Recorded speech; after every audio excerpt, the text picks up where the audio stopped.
What is supply and demand? Supply and demand is essentially what moves the market, right? Basically, if there's more buyers than sellers, the market is going to go up. If there's more sellers than buyers, the market is going to go down, right?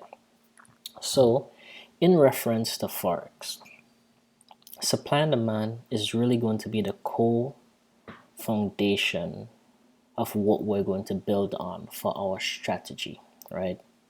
Because when it comes to moving the markets, the banks don't really look at patterns. And as we know, the banks are the people who win most of the trades, right? Retail traders lose most of the trades compared to banks who win most of the trades. And the banks, the concept they use is supply and demand. They look at the numbers, they look at the math, right? And then they determine where are they going to put their money, right? Basically, if there's a large supply of a particular currency pair, then the price is obviously going to go down. And if there's a large demand for that currency pair, meaning a lot of people want to buy it, but not a lot of people are selling it, then the price is obviously going to go up, right?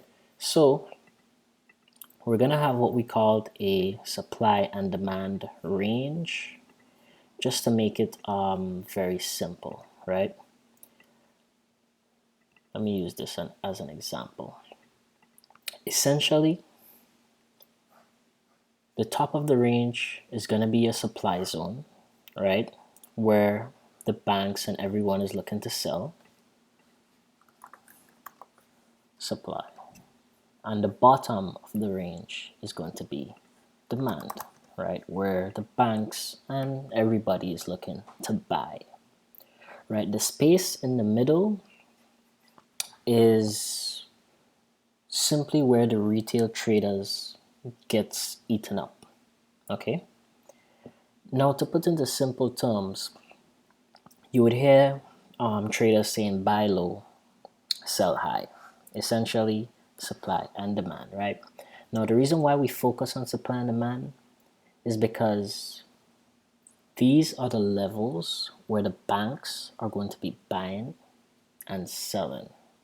And in order for us to jump in and tag along with those banks, those high probability trades that the banks take, we need to understand supply and demand, because supply and demand is going to leave the clues needed for us to get into those trades and profit right alongside the banks, right?